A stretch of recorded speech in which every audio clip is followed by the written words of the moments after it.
the Church of Jesus Christ Latter-day Saints.com or .org, excuse me, /study/scriptures, Old Testament is still listed. So if it's no longer like I no longer need to know it, why do you guys still have it? Doesn't make any sense. No, it's more just like the rules of the Old Testament are no longer applicable to your life. You don't have to sacrifice lambs. You don't have to like not eat bacon. Like these things are done away with now that Christ has come. So those are the things you don't need to worry about. Like, I don't know. That sounds like a whole bunch of, well, we did some shit in the past, but we're not proud of it kind of talk, you know? Frankly, if you don't need it, don't advertise it. So I feel like I should definitely have a disclosure here of my credentials. Like, sure, yeah. Hi, my name's enter name, Jessica. And I am not a missionary. I'm a member of the Church of Jesus Christ of Latter-day Saints. So I'm not a prophet. I cannot claim that I know everything. I'm just doing my best. Doing your best to save my soul. Yeah. Although if we wanted to, we can get into a discussion because souls don't exist. They're not real things. They're abstract concepts that aren't real. So this can go a lot of ways, and I'm very excited. Okay. Yeah. So, like, what level of seriousness do you want this? Because I will tell you anything that you want to know. Well, I'm assuming you don't know a lot, because there's a lot. Okay, so there's a lot that I do know, but it's mostly from like an atheist perspective, where it's like, here are all the shit that don't make sense, right? Yeah. Which is a very biased way to look at it. But I thought you had a sermon prepared. Did you not? My God. Oh no, not my God, your God. That's the point. Sorry, I love those kinds of jokes. So the terms of the bet word that I would be like essentially preached to, not that I would necessarily have anything to say about it, and the Church of Jesus Christ of Latter-day Saints is one of the ones I know the least about, like its specifics. So I'm much more familiar with like Catholicism, right, or Protestants, or Church of England, which is Protestants. Especially because I have some personal experience with some of those. So what sets your one apart? Let's start there. Like, cool. Why this particular subset of Christianity? Absolutely. So we believe in Christ. That wasn't apparent. When Christ died, his apostles also died, and not a lot of people accepted his the gospel, and so it fell away in a sense, where the true like knowledge that he had given and teached and preached people was no longer being taught because no one was believing in it. And that went on for thousands of years, went until 1820, where a boy by the name of Joseph Smith, who was 14 at the time, lived in the U.S., lived in New York. He was looking for a religion, and he went and he read the scripture in James that says, "If any of you lack wisdom, let him ask of God, that giveth to all men liberally, and upbraideth not, and it shall be given him." And so he was like, okay, God, like, if I can ask you, like, which church is right, then you tell me, is his mindset. So he went ahead and went into the woods, and he said a prayer by himself, like, trying to, like, you know, distance himself from convenient that there's no witnesses. Yeah, convenient. That's what I'll say. And God and Jesus Christ both appeared to him as people, and told him that none of the churches were correct, that he should join none of them, but that he was to help restore the truths that Christ had taught when Christ was on the earth. And that when Joseph Smith was going to be older, he was going to have to do this. So obviously he wasn't going to have a 14-year-old boy just start the church right then and there. Yeah, no, that would be unbelievable. That if he was That's 14, the part that would unbelievable that's the part. part unbelievable. All right. Okay. So that's interesting. Does the story continue? Does he? Yeah. So Oh, he restored the church with he had personal revelation from the Lord, several visits from Christ himself. Was told where to find a record of people that had also followed Christ that lived in America before the Pilgrims, and that's the Book of Mormon record, which we believe is another testament of Jesus Christ. So we believe in the Bible, and we believe in the Book of Mormon being true factual Fuck events. you! I'm trying to help you, so he helped motherfucker! translate that and then published it. And that's why it's like we're different, because everyone's just like, oh yeah, you Mormons, you believe in the Book of Mormon, and yeah. So I guess that's kind of like the biggest difference, is that a lot of other churches don't believe in more scripture. They're just like, it's just the Bible, that's it. Or even like, it's not even the Bible. Like, there was some prophet that was Jesus, and therefore we need to be baptized or just believe in him, So okay. So yeah. So the teachings in the Bible and in the Book of Mormon we support, which includes a lot of things like baptism, receiving the Holy Ghost for yourself, and following the commandments, trying to be Christ-like, and that we can live again. Yep. Okay. So that's, I think, the basis of your question of what So- sets us apart. So, first thing I would like to ask is this man, Joseph, let's call him Joey. He walks into the woods, Joey, and he says to God, which church should I join? And if you're looking for divine inspiration onto to picking a religion, but you only consider the Christian churches, and you just so happen to get a Christian church, God talking back to you, how do you reconcile the fact that there are other religions that are not Christ-based, that have been around predating Christ and are still going?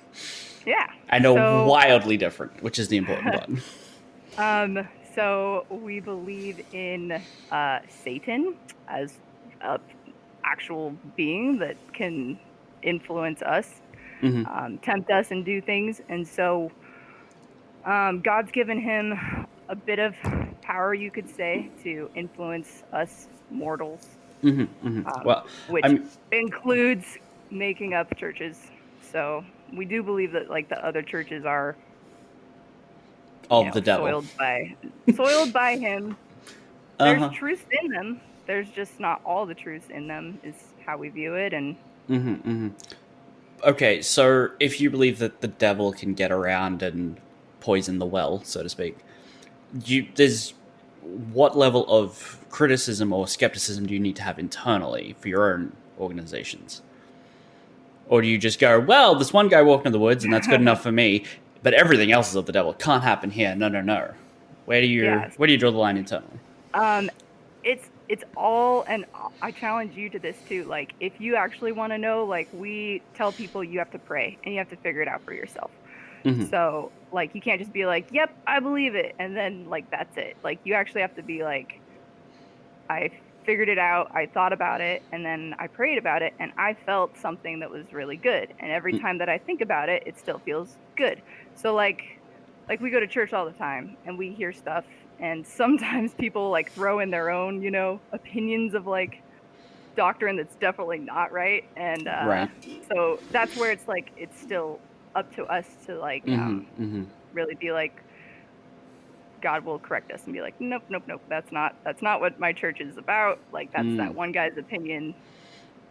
We also believe in prophets. So we do have a modern day prophet who gives us counsel. His name is Russell M. Nelson. And there is a quorum of apostles. So there are 12 apostles that are living today.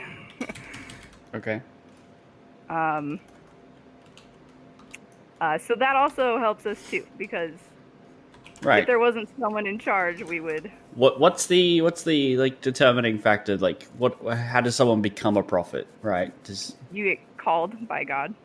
Okay, how do you prove that? Like, how do you tell other people God did this to me? Right. Like he has me on speed dial, or I have him on speed dial. How did someone get recognized as a prophet? So Joseph Smith was the first prophet in the latter days, is what.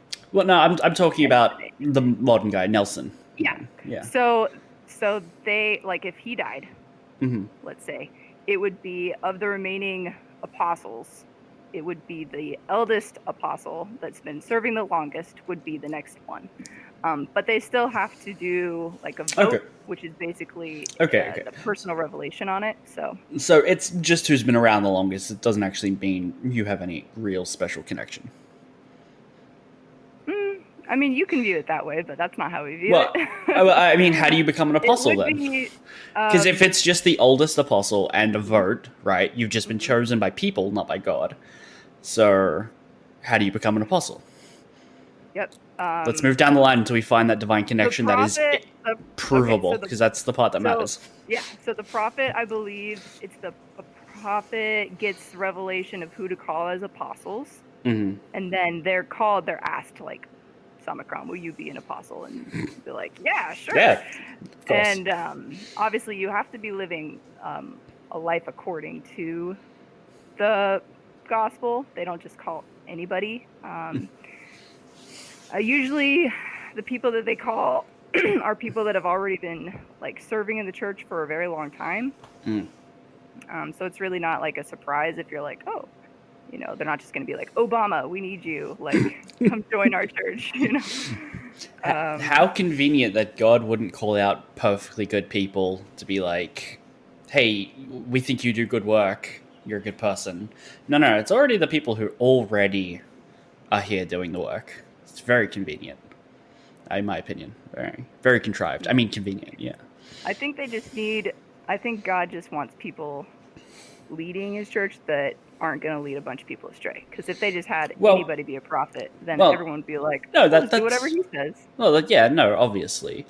But the idea that only people who are already within the church are the people who will not lead you astray excludes literally everyone else on the planet and is, what's the right word? The argument is self-fallacious. It's designed to make people who are already there feel good. So that's only for, I guess, when you're being called as an apostle. Sure. Like your life before that. I mean, our prophet grew up without the gospel in his home. So he wasn't born into it or anything. He found it. So we call them converts when it's like you join later rather than it being like a lifetime thing, which is my thing. Like I've been in the church my whole life. So. So anyone can join the church. It's just the Lord calls the leaders, people who have been righteous that can lead, because he needs people that are going to lead and help people rather than making it a problem. Okay. I know it sounds convenient, but super convenient. Here's the thing. So Samacron, what's your favorite video game? Ooh, Final Fantasy VII. Okay, so Final Fantasy. Let's pretend that Final Fantasy is the best game in the world. I mean, we don't have to pretend, but yeah. Great, there you go. It's the best. So let's say, like, even on a level where it's perfect, like it's compatible with everything. It has the best graphics. It has just like the best features. It's a game that like blows your mind every time you play it. You're just like, this is crazy. Okay, so now you're trying to explain Final Fantasy to someone, maybe me, who's never played it before. But I've heard of other people, but I'm just like, it can't be that good. You know? So it's kind of the situation that I'm in, where like I've been playing the Final Fantasy version of like my whole life, where I'm like, I'm really excited to tell someone about this, but I also understand that like unless you actually play the game, there's no way you can understand like what I'm trying to explain to you. So also convenient, right? Because I can give you the game, I can send you a copy, I can let you play the game, right? I can point to parts in the game that are what make it great. It's tangible. It's evident, right? But saying I need to pray to understand why praying is necessary is like that's circular logic. It's like, sure, I can take part. Like, I've prayed before. My grandparents are very religious, right? We say grace before eating, etc., etc. Like, when I was younger and we'd stay or I'd go to church on Sundays. I've been through all that, and there's never, ever been anything happen. I've just sat in a room with people eating grape juice and crackers and reading from a book, right? Mm-hmm. So if doing it is the defining factor for understanding it, if people who do it still don't understand it, you don't have tangible evidence or proof, right? Like, there's nothing that you can prove to me that is true about it, or even in that sense understandable. Gotcha. For why it works, I should say, for you. Yes. All right, that makes sense. Yeah. So again, I'm not a missionary, so I haven't actually talked to somebody who's been asking questions like this for a while. So so I'm gonna make mistakes here. So I will clarify something. All right. So when you pray, you want to ask, is he real? Like, is he there? And he doesn't answer sometimes because he's busy. Some people ask because they don't care. They don't want to know. They're just like, oh, I'll just do it. I'll just ask. But what if you actually cared and you are actually wanting to know, are you really there? Like, what would you do with that knowledge if it was a yes? Okay. Would it change your life, or would you just be like, all right, well, now I know? Well, it would change my life, but now I know is an honest answer, because even if he was real, I still take issue with the way things have gone. And I think if you're as a supreme being as that one, you can probably do some shit to fix it or have done it a better way. Any useful medical information in any of the testaments would have been great, but it's really convenient that none of that's in there ever at any point, right? Even arguably stuff that is designed to make people sick, right? I know you said you don't need to listen to or you don't need to believe or follow the Old Testament, but I think one of my favorite things from that is Jesus telling people that you don't need to wash your hands because it's not what you put into your mouth or what comes out of it that matters. But if you've ever lived through a pandemic, wash your goddamn hands. That's right. So I can... The idea that all the people who have never received an answer just didn't want to, just didn't want it enough, is a really dismissive way of putting it for why God, who is omnipotent and everywhere and all-powerful and all-knowing, just decided not to tell you because he thought you were faking. Right? Mm-hmm. That's very dismissive and frankly condescending. I don't like it. Yeah. Man, it's so hard to explain. So yeah, I mean, I get it. I get where you're coming from, Summertime. Mm-hmm, everything that you say, it's I totally get it. It's just I'm trying to explain as best I can to help you understand. Yeah. So it's a weird thing. Okay. Look, but now I have to try to describe it. I do sympathize. So let me make it simple for you. I think faith is an inherently dishonest position because it, from the outset, says, if there is evidence to the contrary, I will ignore it. And that's dishonest.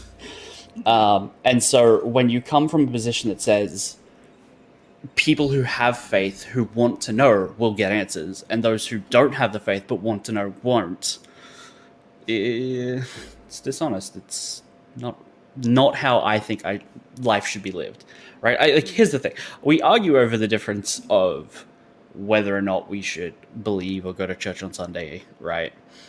But ultimately, I think our lives still live basically in equal measures, right? We're both still good people, I feel, or at least trying to be. So the idea that faith is the requirement factor, because ultimately religion is a goal to get into heaven, right? It's the path to the afterlife.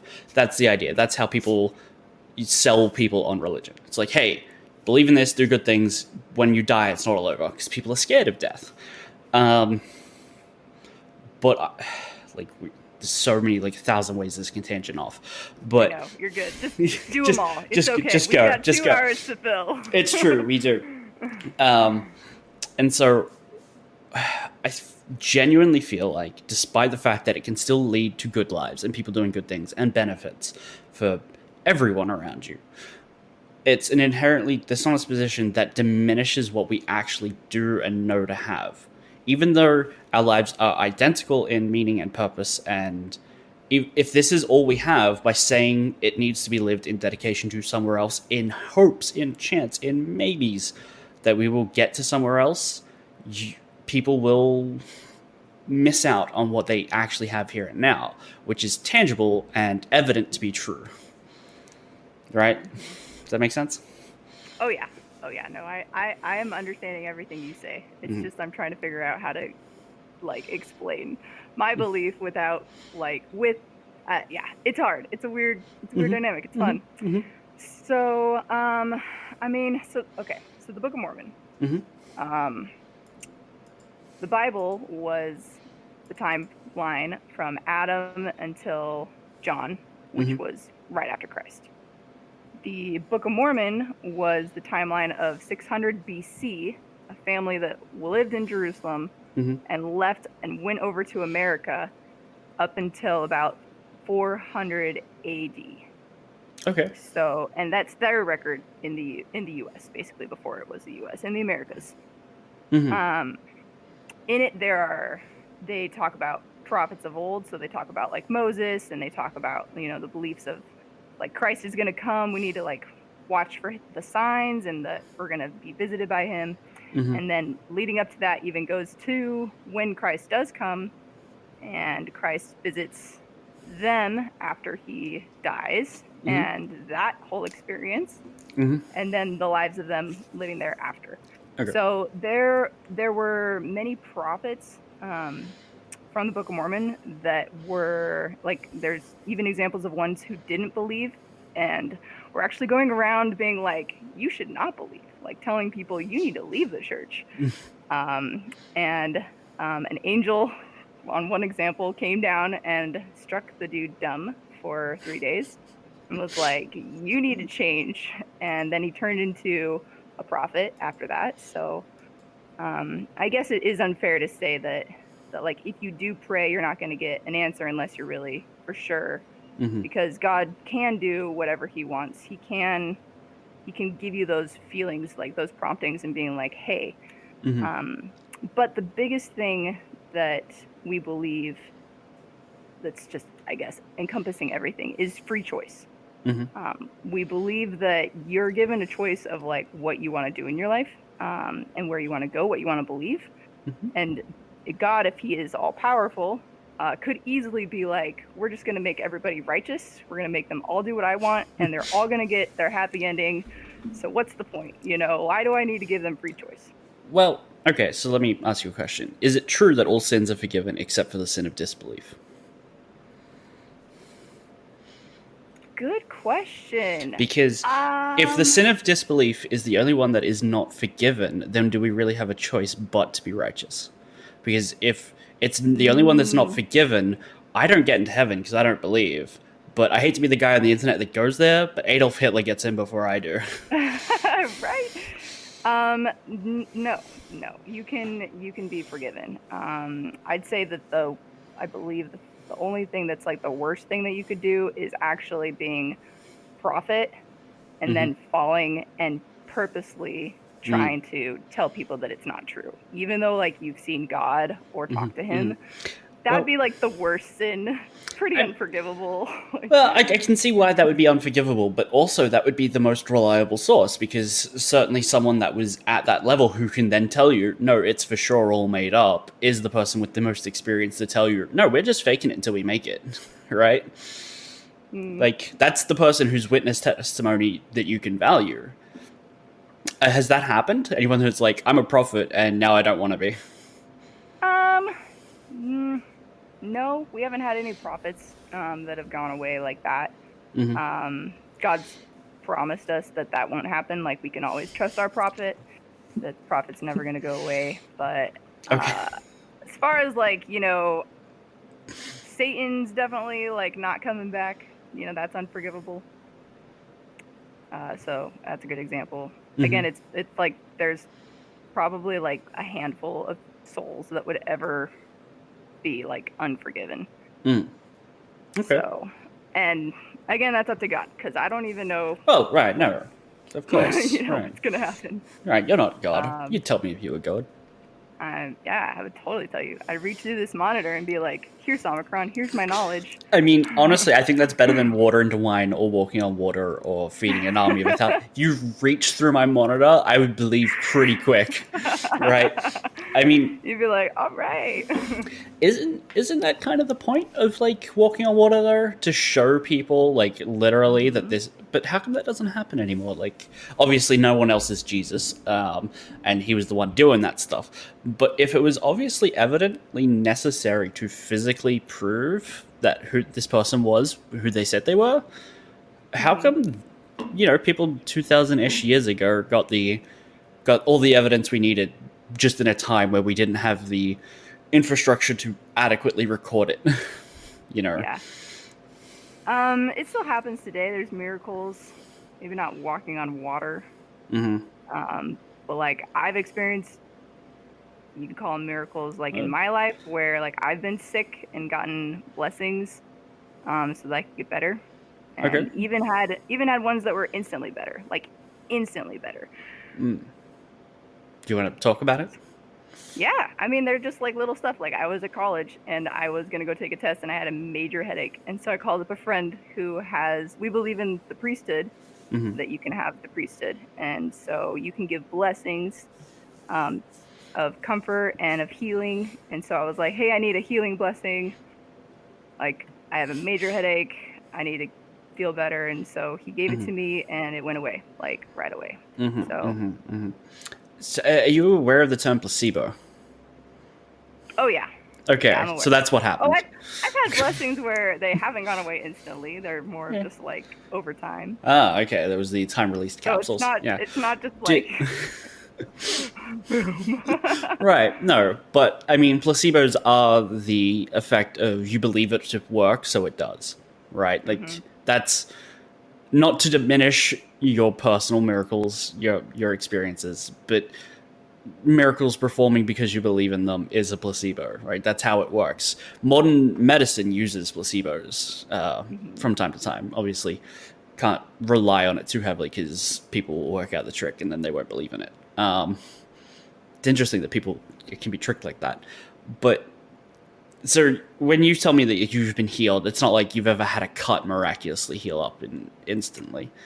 Just things that are intangible pain in somewhere in your brain that no one can verify that was actually there in the first place. No, like I broke my arm and had a blessing right before surgery that it was going to go well. I was going to be able to use my arm again eventually, as perfect as I had before. And it is like, which even the doctors were worried because they're just like, I mean, you got to be real. Like I worked at a doctor office and they're like, you got to be really careful. Like when you break an elbow, like joint, like they know someone that can't do this. Oh, yeah. You know. Yeah. But no, full range. Even like my double joint is back. Oh, like, you double jointed? Excellent. I'm double jointed. Yeah. I think that probably helped with it breaking and dislocating at the same time. So, oh yeah, I can see that. I broke my ankle when I was in high school, and it broke pretty bad. It broke like around the socket joint, and then where it connects to the tibia and the fibula. So I had surgery for that, and I've still got a metal plate and like half a dozen screws sticking in it. Yeah. No blessings were required, and full recovery, full range of motion. I don't enjoy running anymore, but I can get around. I do a physical exercise job. No blessings required. I thanked my doctors, there you go. and Medicare, which is our socialized healthcare, because I didn't have to pay for all the surgery. We do believe in medicine. I know there's other churches that don't. Yep. So I will answer that myth. We believe in medicine. Well, Our bishop is a doctor, so okay. Well, I mean, that's interesting. Medicine doesn't require belief for the most part. Obviously, I just mentioned placebos, right? But yeah, yeah. that's the exception that proves the rule. If you put a Band-Aid on a cut, or if you clean out a cut, it won't get infected because you cleaned it, right? Like, we know this works, which is always interesting when I see people being like, nah, you need to like grind up a rhino's horn if you want to heal yourself. It's like, Yeah. Some like wolfbane and like root of mandrake of something. Yeah. Drink hemlock or something. Yeah. Yeah. Right. Yes. So let me ask you, what do you believe in an afterlife? I guess. No. Or when you die, you're a rotting carcass of monkey meat, and all that you were is now destined to turn to dust. And that is all. And that's all, yeah. I mean, if you're very, very lucky, people will remember you, and that's good enough. Even if they only remember you for a little bit.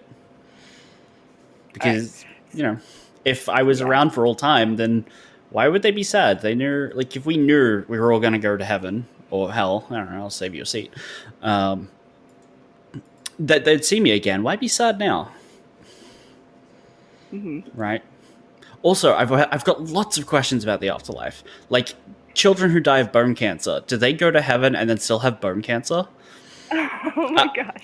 Are they perpetually children? Do old people die with Alzheimer's and they just don't remember anyone? Right? Right? Yeah. How's the Wi-Fi there, by the way? How's the Wi-Fi? Well, I did prepare something. So, okay. This is what we call the plan of happiness or plan of salvation, which is the answers to where you're from and why you're here and where you go when you die. Okay. So, let me share my screen with you. Oh, yep, okay. I guess this is how it goes. Yeah, you can do that. Cool. All right. Did you prepare a slideshow? I did. All right, so Samacron, before we're here, our spirits, we believe in spirits. Our spirits were in a place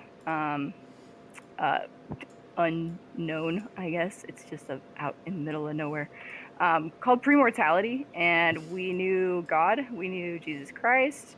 Mm-hmm. We knew Satan, who was called Lucifer. Mm-hmm. And God came up with a plan that we would come to Earth, get bodies, and then return to Him. Mm-hmm. But he needed a savior for the world because people were going to sin.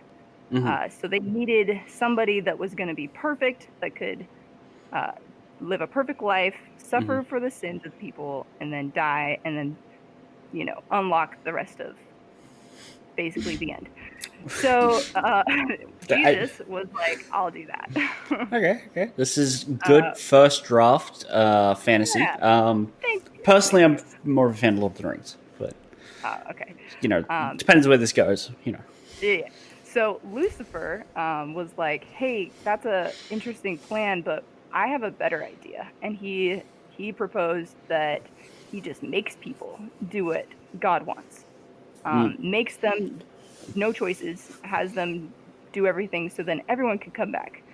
And that's when, like, the falling away, I guess, of Satan, from Lucifer to Satan happened, because God was like, no, we're going to let people choose. And we were all there. We all, like you, me, everybody that you've ever seen, we're all there. And a bunch of people decided to go with Satan's plan.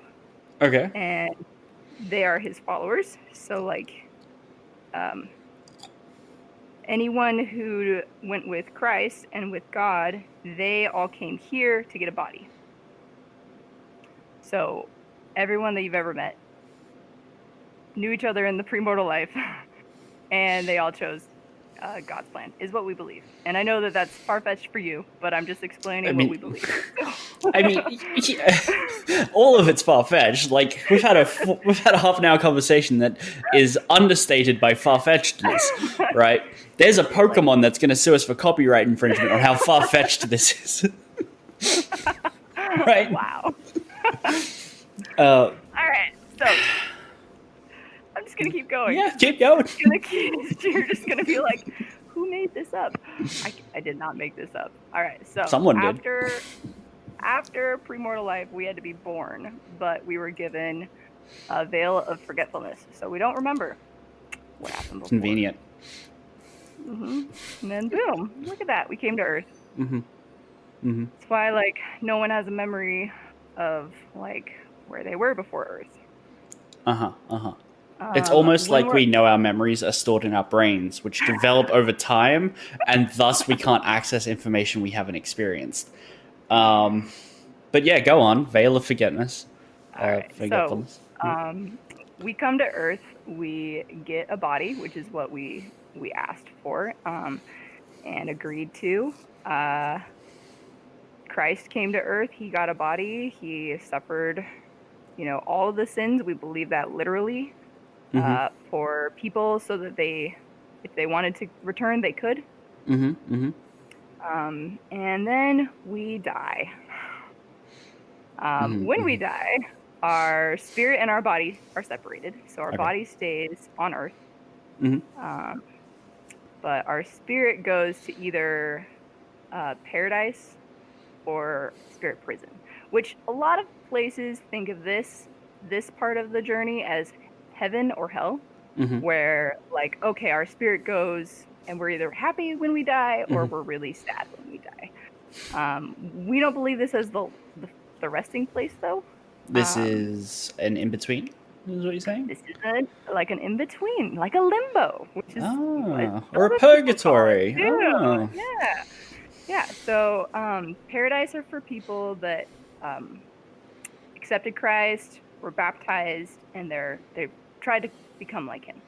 Spirit prison is like, we don't know exactly like what you're going to be experiencing doing it, other than you're going to be taught to by the people who are in paradise. So similar to like missionaries teaching people who never got to know about Christ, it's kind of like that. They'll just be taught what's going on. They're going to be sad. They're going to be probably miserable if they've been sinning a lot, but there's hope still, because we believe that there's more. So after the whole Earth is done, after everybody's ever lived, the final judgment is basically like your final project, like of everything. Like everything you've ever done is laid out, and Christ and God are there, and they're like, okay, Somicron, where do you stand? What do you believe? Where do you want to go? And then based on what you have personally chosen, you get to go to different areas. The best area is called the Celestial Kingdom, which those are for people who were baptized, they believe in Christ, they want to be with God forever. And so they go there. They're very happy there. And they compare it to the brightness of the sun, where it's like a glory. That blinds people. That's not a good thing. That blinds people. You can't stare at the sun. So the best thing I have to hope for is an eternity of blinding light. You won't be blind.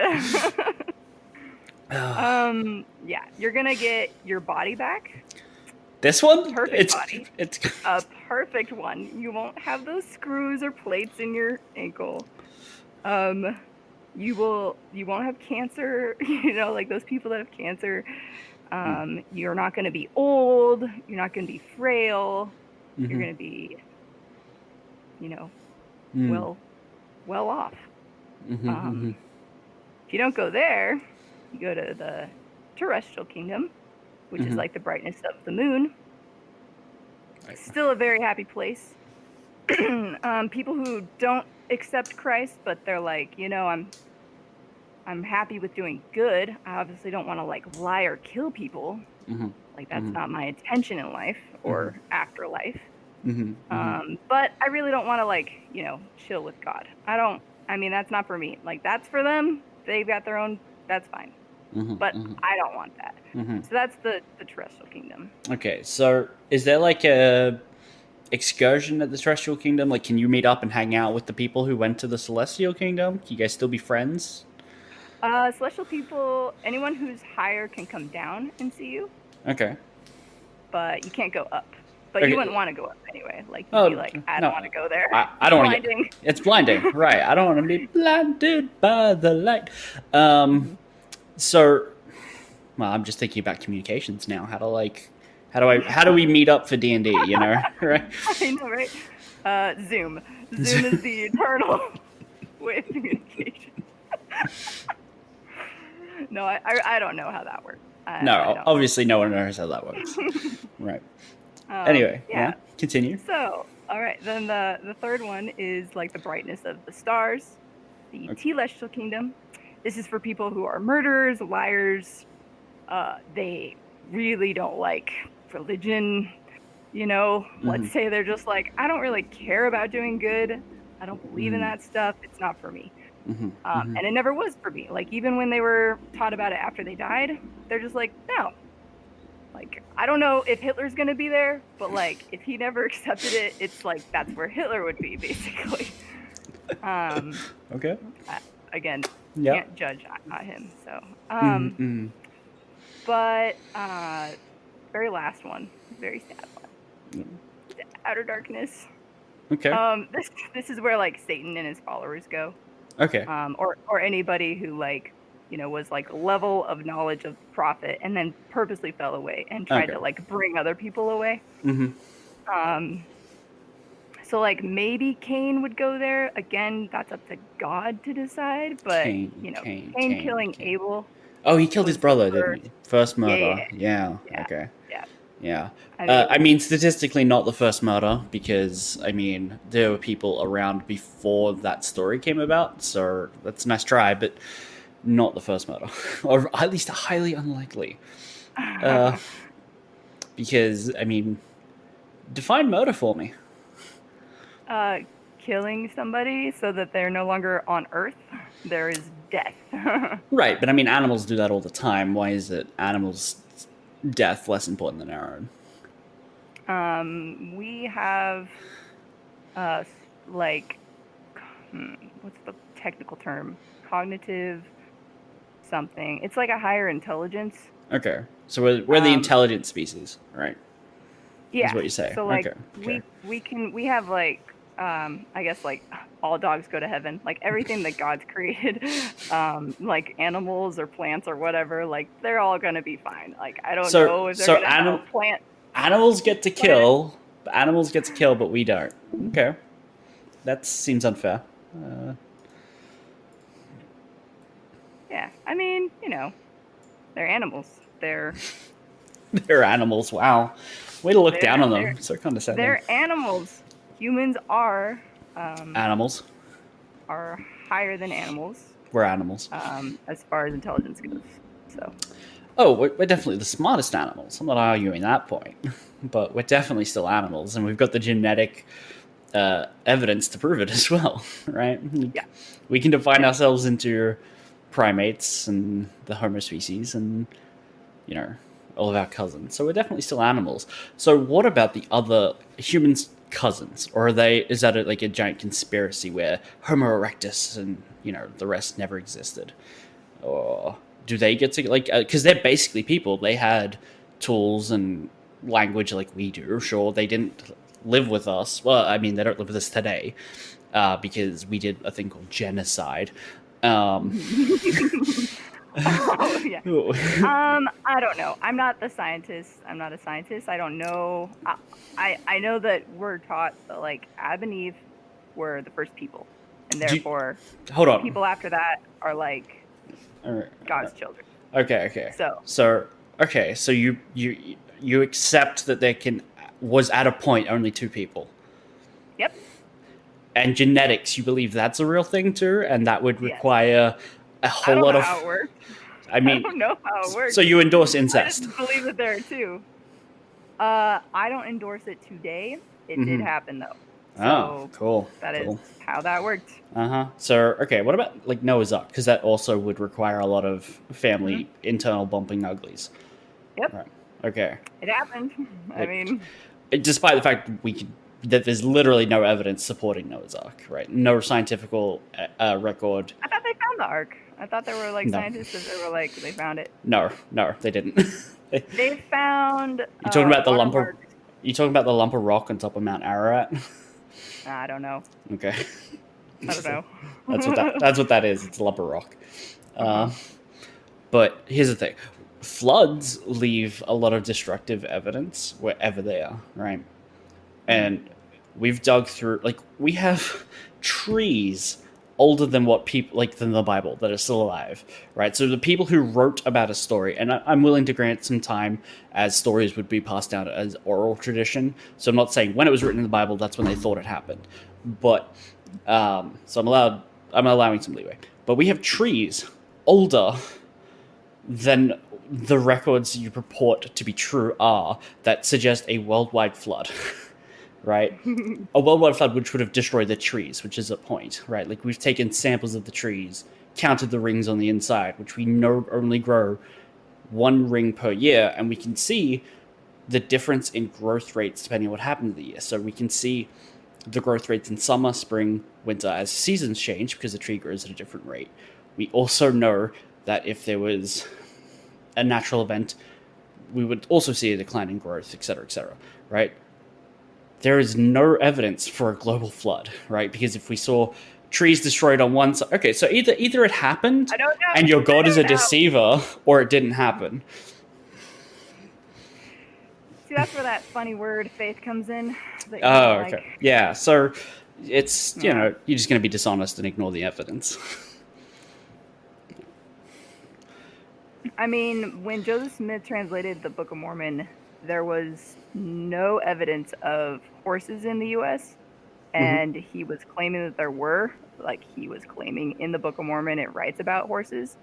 And so everyone was like, you're crazy, there's no horses. Like, obviously this guy's just made this up.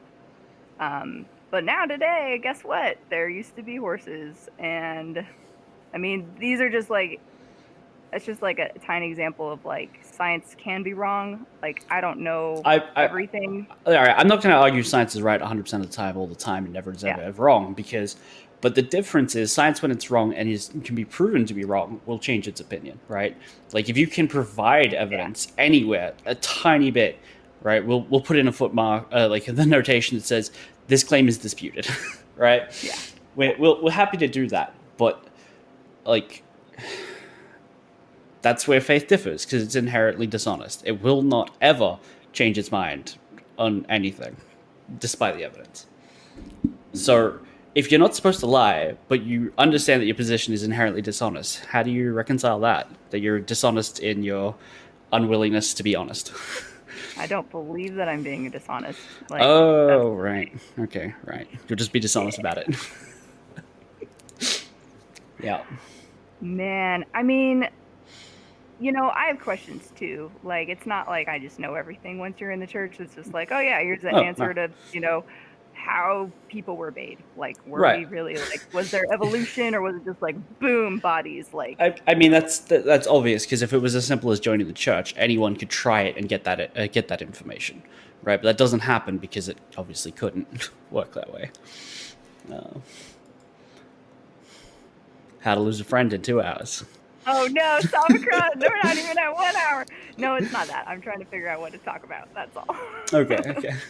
Yeah. No, you're good. It's good. Yeah. I mean, I know. So, like, I'm living the principles of the gospel. Like, I say my prayers. I read my scriptures every day. I go to church. I follow the commandments. I follow the word of wisdom. That's the thing that talks about, like, don't smoke, don't drink, don't watch movies because they say the word fuck 280 times or something. That's modern revelation. That's from prophets. That's not from the word of wisdom, but it's word of wisdom is from the prophet too. But anyway, so, like, I have my life example to, like, you could say, as an experiment, where like I have tried and tested something over and over to see if it would work, Mm-hmm. and have come up with results that would lead me to believe it. Mm-hmm.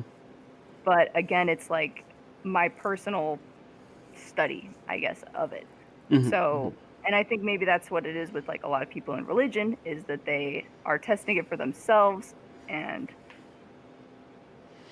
that's why they come to their conclusions, because they're like, okay, well, this is what I believe because it's worked. Mm-hmm. And it's hard to explain, a feeling that you get if no one's experienced that. Like if no one's ever stubbed their toe and you're like trying to describe like excruciating pain in this, Right. this one part of your body can cripple you. It's just like, they'd be like, how could that possibly work? Mm-hmm. It's like people have never stepped on a Lego, right? Like, Yeah. but it's a tiny little plastic block. How could that be painful? You don't know. You don't know. Oh, yeah. So it's kind of like that, I guess, where it's like, I know what I know because I've experienced it and I've tested it, I've tried it, and like I feel really good. I feel different because I do it. I've also lived not doing it during a time of my life, so I know what it's like to not feel what I feel. And honestly, it was just like empty and like wanting that Final Fantasy game, like I'd been playing it every day, and then I was like, no, it's not the best one. I'm gonna go to Fortnite, and then being like, this is the worst. But trying to be like, convince myself that this is better. This is 100% better. And just every day being like, why am I doing this to myself? Like, but okay. I had something in the middle of that, but I was like, no, I'll let you finish now. It's yeah.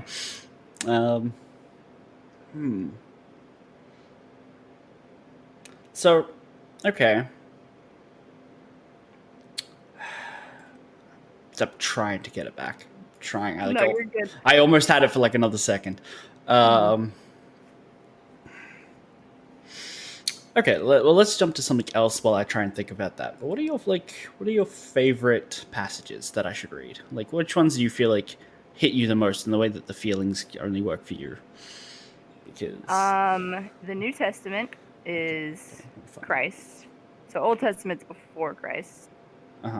New Testament. You could think of it like Testament is like the commandments. So like the old law is law of Moses, which is why it's called Old Testament, and then the law of Moses was done when Christ came, and so it's the New Testament. So it's like the new law. So definitely. One of my favorite scriptures is Jesus did not come here to change the law, but to uphold it. Really kind of throws that out of whack if it's new law and old law. All that kind of stuff. It's amazing how many like random pieces of scripture I can quote, because I haven't read the Bible in 15 years, and it's like I can still remember the tiny little bits that support my argument. But yeah, okay. So what like New Testament? What's your favorite? Let me have a read, because I've got it open. I love the talents in Matthew 25. The story of the talents, which is, in summary, let's see, the verses are 14 to, I think, like 26. You think? Well, he talks in lots of parables. There's multiple parables.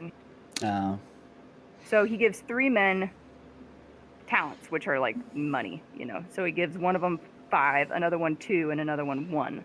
The one who had 1 buried it because he didn't want to lose it.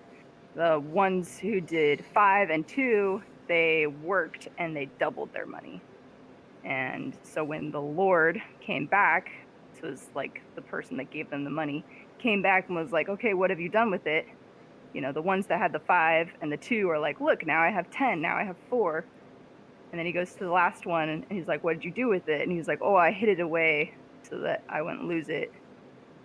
But he didn't do anything with it. For me, I like that because it's like, what am I doing with what I've been given? Am I just hiding it away, or am I like trying to expand it? So, and that can literally be like the other meaning of the word talent, where it's like I have a talent in art. So like, am I trying to expand that, or am I trying to like, oh, I've got it, I'm good, I'll just hide it away? Fair enough. I mean, that certainly makes sense.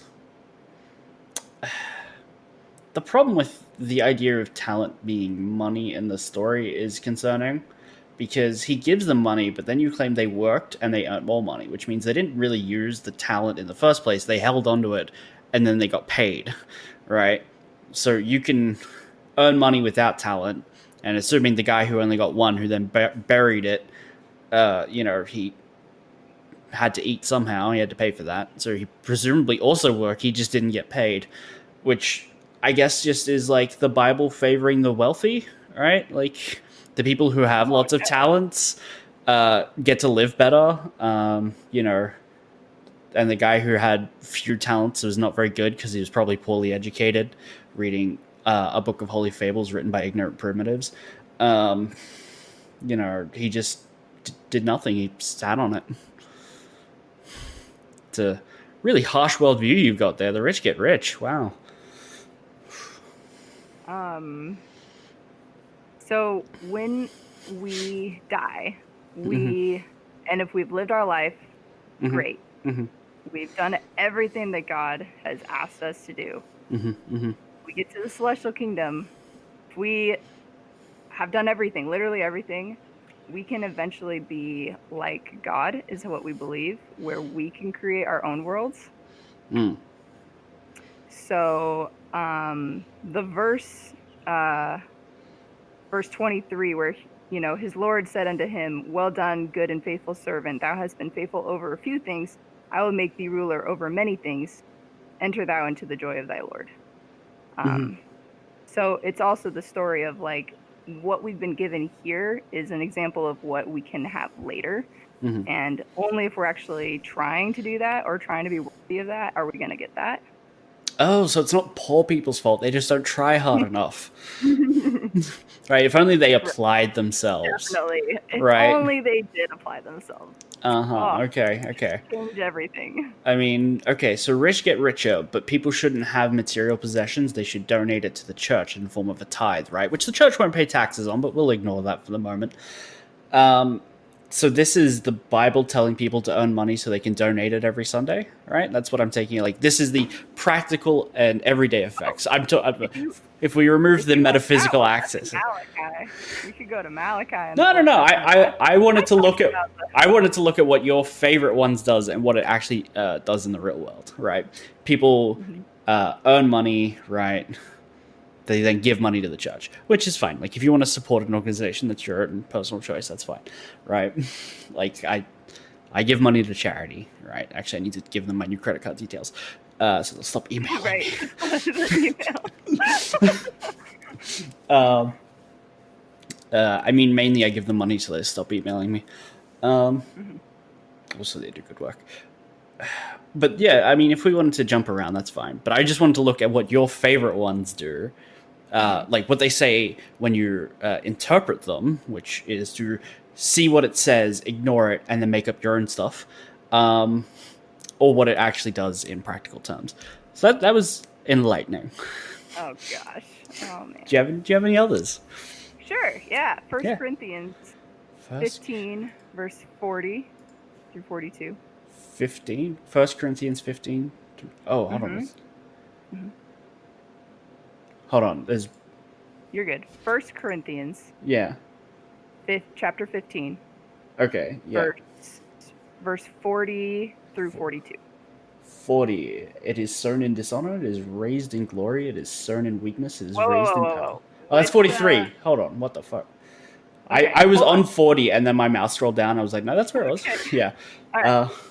There are also celestial bodies and bodies in terrestrial, but the glory of the celestial one and the glory of the terrestrial one is another. That one? Through 42. There is one glory of the sun, another glory of the moon, and another glory for the stars, different from another star in glory. There There also is the resurrection of the dead. It is sown in corruption. It is raised from incorruption. You guys necromancers? What version of the Bible do you have there, by the way? I am on the churchofjesuschrist.org. I'm looking through the one they provide. Cool. Perfect. Yeah. Great. All right. Yeah. So I wanted to point that one out just because I had talked about the different kingdoms, and a lot of people are like, "Oh, you're just making that up." It's just like, well, it's not in the Book of Mormon. Actually, it's from the Bible. So Right. Oh god, I love that when people say the Bible says this, and then you go, "Okay, give me a reference," right? And they go, "I don't know where it says it." And it's like, well, do you remember anything? Because we can search through documents, right? So it's always amazing that people think they can call out someone who isn't making something up, being like, you made that up, and you go, no, it's here. And then they'll say, oh, the Bible says we have to stop Mexicans from getting into America. It's like, where does it say that? Well, I don't know. It's in there somewhere. Clearly. Oh, yeah, no, I had a seminary teacher that was like, yeah, you can find stuff, like, you can prove anything and make up anything with the Bible as long as you, like, totally don't translate it properly. And, like, he even was just like, I think it was something as stupid as, like, you could have a club or a cult of, like, fuzzy bunnies, and, like, that was, like, a belief thing. Hi, friend. That's my housemate. He's got a bad neck and he has to be like walk around like this. And I told him I lost a bet and I had to get a missionary to come to my house, and he doubled over in pain trying to stifle laughter. Oh no! Have me ask a question. Submit a question. Oh, would you like to submit a question? We're doing Q&A as well. I've done enough arguing in my life about religious things. Right. I really need to tone it down. It's not good for anyone. Do you need a blessing? Do you need a blessing? Oh, do you want a blessing? She does blessings. I can't do them over. No, I don't do them. Here. I'll give you my headphones. Just read here. Just try. Just try. No. Have faith. No. Say a prayer. I'm leaving in about 5-10 minutes. Just letting you know. Oh, cool. He's going to what we call a real doctor. That's good. I believe in those. You should definitely go get some ibuprofen, bro. Get like a hot pad.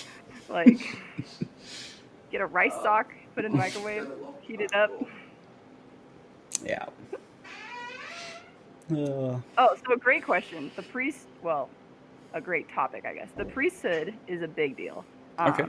A lot of churches believe like that they get their power from Paul, or like, Catholicism is like, they believe Paul was the one that went on to found the church, right? Is that what I'm remembering? Like, for Catholicism, I am not the expert. Okay, but right. I know that they worship Paul a lot. Okay. So we have priesthood power given to us from God. So it's God's power, not our power. People who are worthy, who have been baptized, who are living the commandments. Men at a certain age can get, there's 2 steps of the priesthood. So there's the Aaronic priesthood from time of Aaron. Like, I think he helped reestablish it and was given it first. And then Melchizedek. So you have 2 steps. One is higher, as far as like you can just do more. So the first step, you can pass the sacrament. You can, you have. This is like the difference between being a 1st level paladin and a 5th level paladin in D&D. Yeah. Right. There you go. Perfect. Exactly. Yeah. Now you have like a channel divinity domain once you're at like Melchizedek. Yeah. So you have to receive that from someone who has received it authority-wise. So. This is just men? Yep. You as a lady left out because you just have the wrong bits. Cool. Yep. All right. That makes no sense. All right, cool. That's the plan. Yeah. So Joseph Smith was visited by Paul, Peter James and John. He was given the priesthood from them, along with 2 others that were the apostles at the time, or counselors that were helping Joseph Smith. Could you shift your head? I want to look at the art behind your wall. Is that Lord of the Rings? Yes, it is. Oh, yeah, it is. Yeah. Excellent. Sorry. I was like, those hobbits look familiar. Checking the hobbits to Isengard. Yes. So Sorry. Joseph Smith, few people got the priesthood. Then anyone from that time now has a way that links back to them, the people, the originals. So Joseph Smith might be on like your card that you get when you have the priesthood. That's the highest level.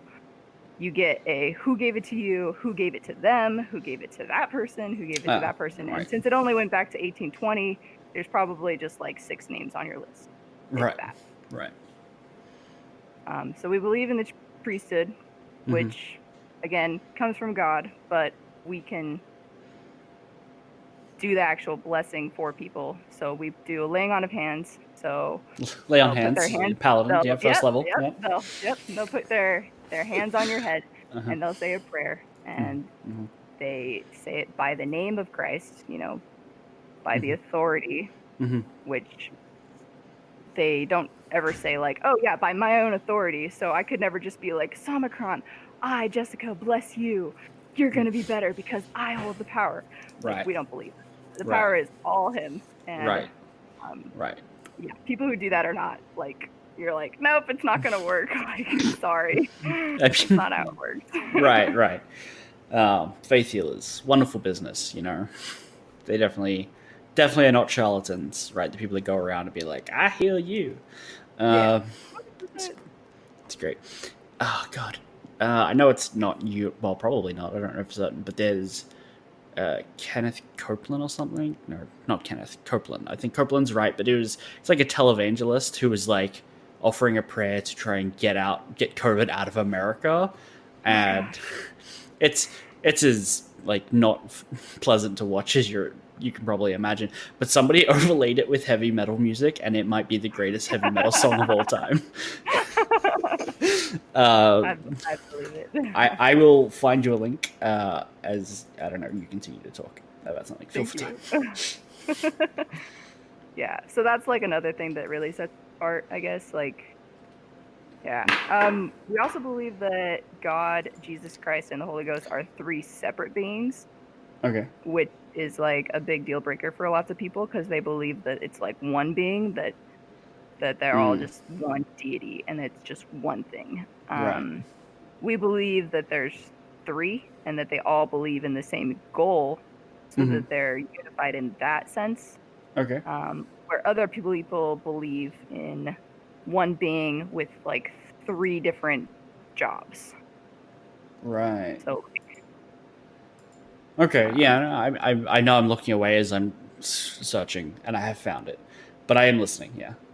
Yep. So I can go ahead. I'm trying to think. Yeah, we believe in baptism. Oh, we haven't even talked about temples. Oh, temples. Yeah, you want to go into temples? Yeah. Temples are where Kenneth Copeland. I got it right. Nice. Temples that you can do, what are called ordinances. Which is like baptism is an ordinance, so it's like a symbolic thing of. It's a great word for it because nobody thinks of that when you say ordinance, unless you're already a member. You say ordinance, I'm thinking, what is America dropping on Afghanistan this time? Right? Wow. Got it. Like, yeah. So ordinances, you can think of it as just like another promise that you make. So like baptism is a promise that you make, a really big one that you're like, I'm going to follow you. I'm going to do what you say I do.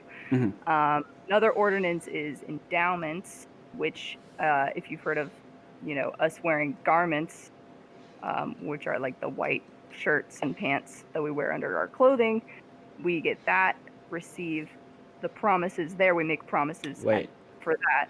Wait. When you say we, do you mean like priests or like everyone? Everyone in the church that's old enough to receive them. That want to, they choose. So if you choose to wear them, you wear them all the time? Yep. Right now? Like you can, yeah. Like you take them off for like swimming and showering. Right, obviously. I'm not suggesting you live in them, right? Like, no. It's just, yeah, okay. No, I did not know that. Yeah, so that's why like you'd see like a lot of people who are modest, like they try to like they have to cover their stomachs basically because it's like they've got a shirt down there. Right, right. Okay, so it's your version of like a burqa, right? It's for modesty. Okay. Yeah. Yep. Okay. Yep. And then the last one is temple marriages, which is like you get married and you promise to God that you're going to be married forever. So those are like the three big things. The baptism one, you don't get baptized in the temple for yourself. You get baptized for people who have died. It's called a proxy. So it's just the name. We don't actually have bodies in there that we baptize. Okay. We believe in doing work for people who have died. We believe it's still their choice. They don't have to join our church. That's again, we believe in agency. We believe that it's up to them. But we've been commanded to do it so that if they do want it when they're in, spirit prison or paradise, that they can have that done for them, because it's only something that can be done with a physical body. Okay. Okay. That's interesting. Have I told you about the story? Because I'm the youngest of three kids. Have I told you the story of my sister's baptism? She's older than me, so obviously I was not there for this. No. What's the story? The story is my grandparents are very religious, right? As I've mentioned earlier. And my mother grew up religious. My father did not. Not particularly, anyway. So my sister, the eldest of three, comes out, gets baptized. My dad goes, that took way too long. Didn't bother for the rest of us. Like, that was his complaint for it, which was that took way too long. Like, just the event and ceremony was too time consuming to be worth it. Oh no. So if my sister gets into heaven, the celestial realm or whatever at the end, and I don't, say hi. Okay. Yeah. Maybe she'll come see you. I don't know. Maybe she will. Yeah. So once you're in that realm, you're there forever. You can't change after that. Oh, But so you're- if you were there and then decided lying and murder and rape and pillaging is great, you're just there. Nah, it's I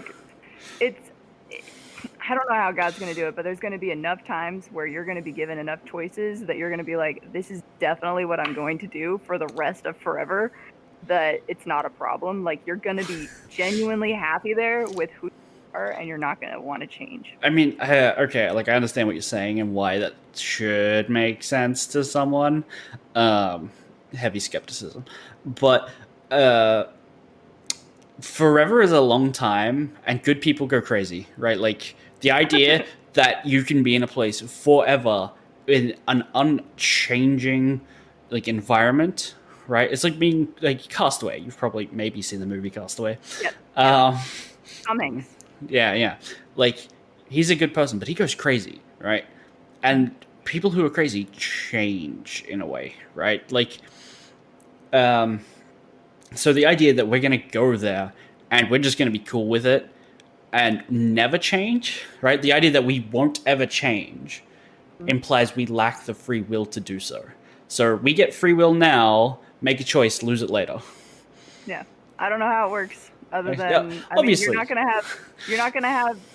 going to go crazy, because we're not going to have mental illnesses. You're going to have perfect knowledge. You're going to have in ways that like I can't even fathom. Like, I'm excited to see like what that means. Like, I'm excited to see what my perfect body's going to be. Like, am I going to look like this, or am I going to have like a better nose? Like, am I going to have Nah, your nose is fine. am I going to be taller? Like, like things like that. Like, Right. Well, here's the thing. Like, there's so many questions about that, because it's like, do we still have to eat? Because I assume not. We don't have to, but can we choose to? So can we create? I thought too. Can like, I like steak, right? Have you ever had like a grade A5 Wagyu steak? Right, like it's basically like a marbled slab of perfect meat. It melts in your mouth literally because it's so much fat. It also costs like the GDP of a small country to buy a plate. But if we're in the sun, right? Maybe literally, maybe not. Can we raise cattle? Think of it as like the brightness of it. Like, it's gonna just be like not that. Not. Never mind. Hold on, because then you're gonna be blind. You're like, right. Right. I don't know how to describe it. Right. No, like this is not questions I expect you to have answers to.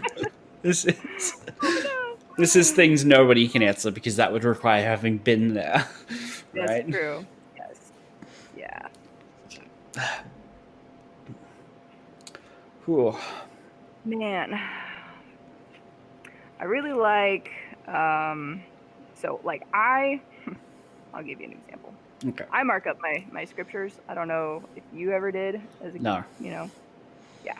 So like I did 4 years of seminary in high school where we Okay. covered Old Testament 1 year, New Testament another year, Book of Mormon, Mm-hmm. and then Doctrine and Covenants and Pearl of Great Price, which those are all texts also in our church that are I saw modern those. revelation from like Joseph Smith till now. Mm-hmm. Mm-hmm. So those would be like Joseph Smith received revelation on the word of wisdom, which is, a great example. But people are always just like, oh, that's why you can't drink coffee or tea. And it's like, yep, because of DNC 88. So, You don't drink coffee or tea? nope. Like, okay, so there are people who don't drink coffee and tea. Like, same as like drinking alcohol. I understand people's choice, right? And it's one of the things I don't like because I do believe this is to be our only existence, and you're intentionally limiting your experience and growth as a person for things you may or may not like. But it's not required that you don't drink coffee, is it? Like, it's not like you okay, so you won't get blinded by the sun if you drink coffee. So but here's the thing: we know coffee is a component. It's a compound. Is it the caffeine? Is it the sugar? Is it the water? Is it the milk? Is it the which part of it can't you have? We have been addressed that caffeine is not forbidden because there were a bunch of people that were like, caffeine's super useful. They're like, oh, you're drinking a Dr. Pepper. What the hell? Dare Right. you? You're a member of the church. Like the church was like, guys, we never said it was caffeine. Like it says, it doesn't. It specifically says it's in DNC, which is Doctrine and Covenants 89. 89.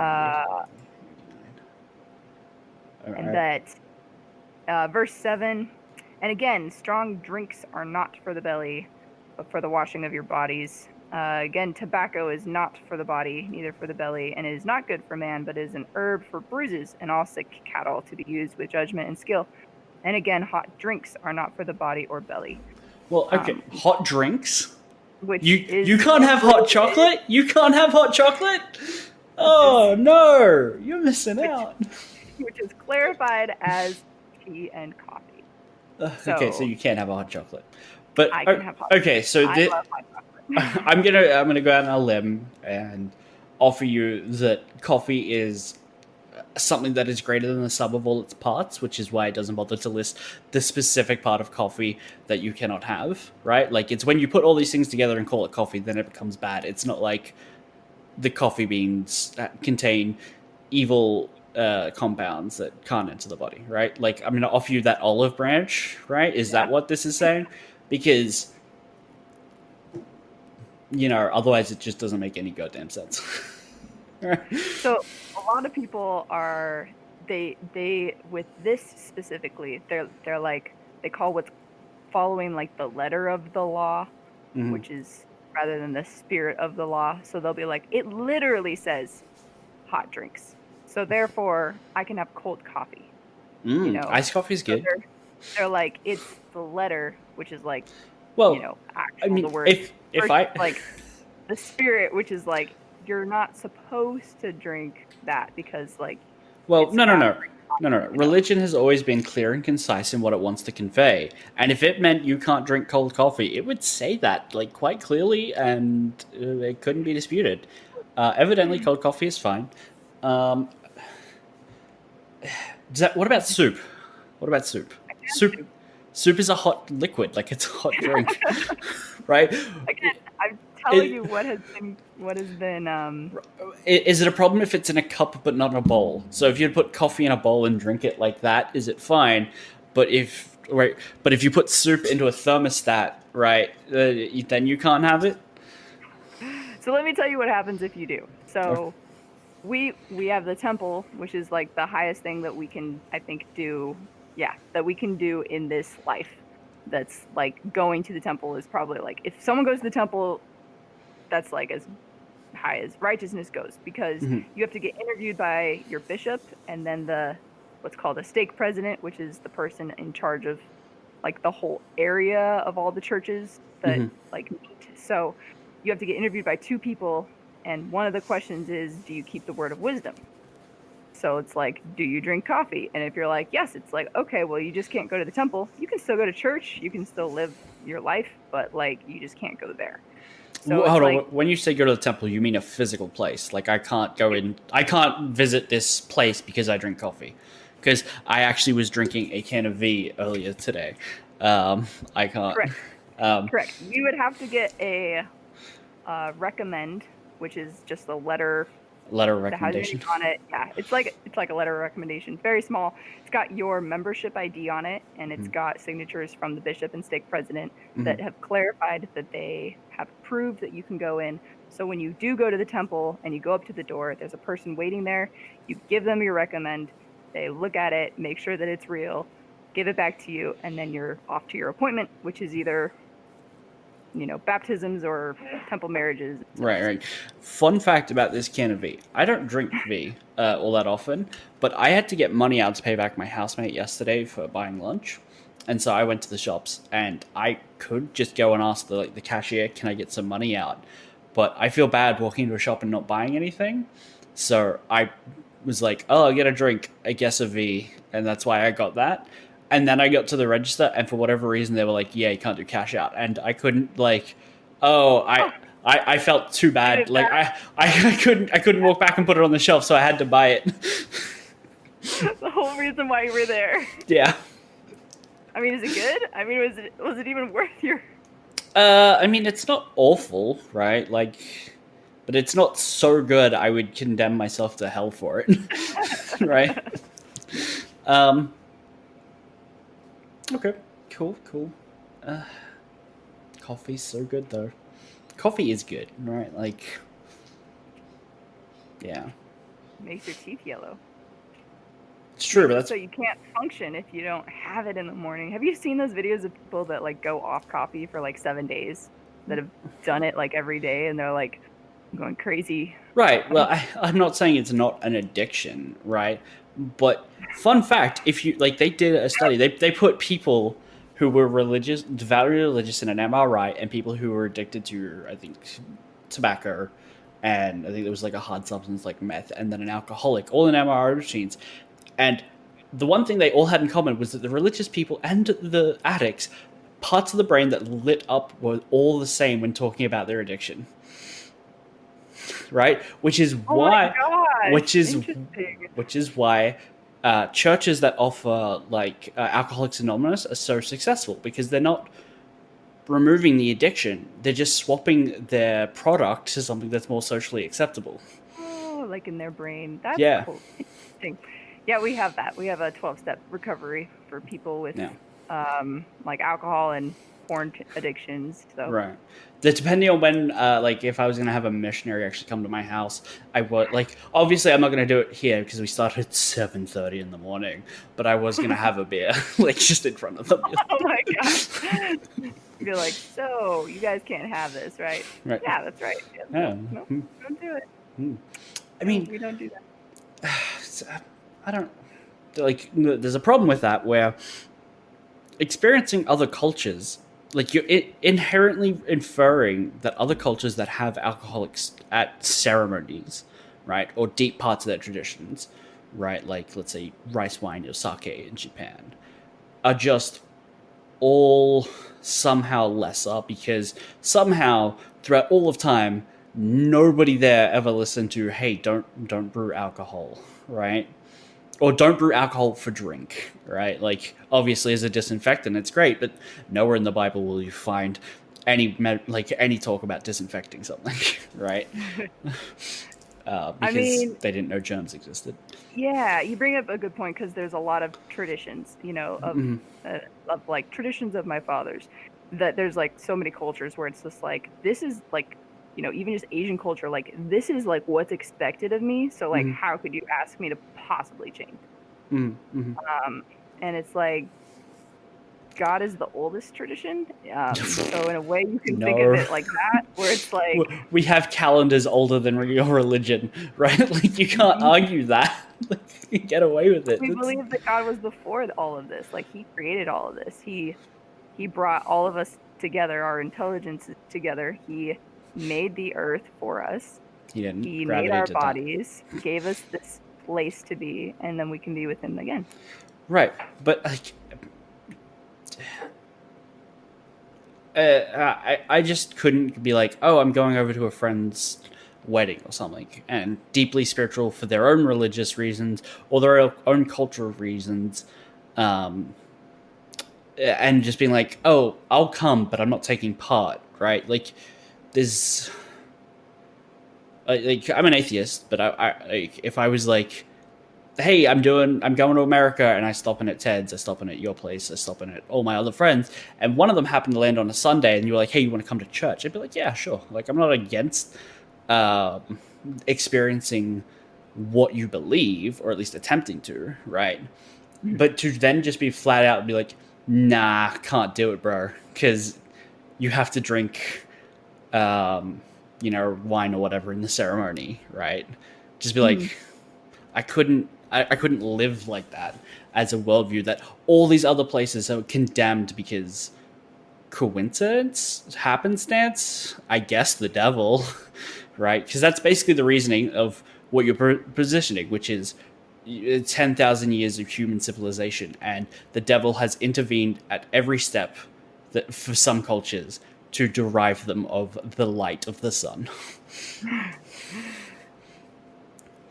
Yeah, there's definitely like good ways to express that to people, to be like, I'm not just gonna walk in on somebody's wedding ceremony and be like, you're doing it wrong, like, right. like, but yeah, like I'd also respect if you were a Muslim or you had to pray certain times a day. Like I'm not gonna be like, Samacron, like come on, let's go, we're gonna be late. Like I would be like, I know you got to do your thing. Yeah, when I was in high school, there were some kids who left early because there was a mosque down the road, and they were like, "Well, we got to go pray it by like 2, right?" And the school finishes at 2:30, and they're like, "Yeah, you get to go early." It's like, should I change? Should I? It's like, get out of early. Yeah, I mean, I didn't, and I stayed in school. You just didn't do it.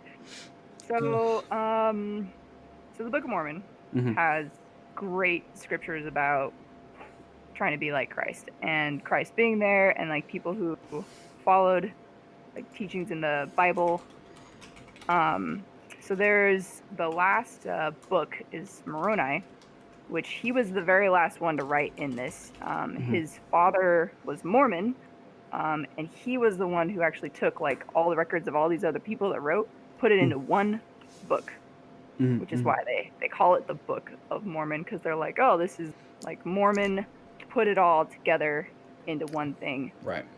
But all the writing styles are like different, because it's like, oh, Nephi was writing at one point, Alma was writing at one point. They're all he just abridged it.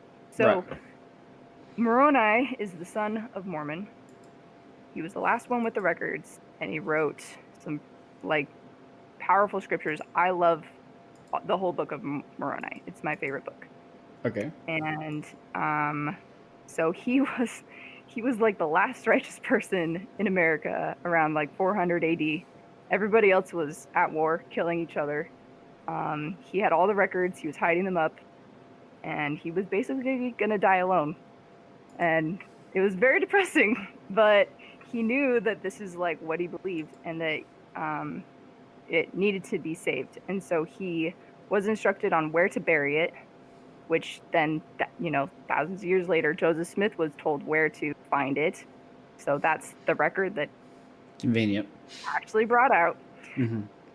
Anyway, so in Moroni chapter 7, Do these records still exist? Like, if we were to get them and be like, let's carbon date the ink on them, and because that'll tell us for a scientific certainty of how old it actually is, right? Yeah, the actual record is buried again. Of course it is. Take it up. Yep.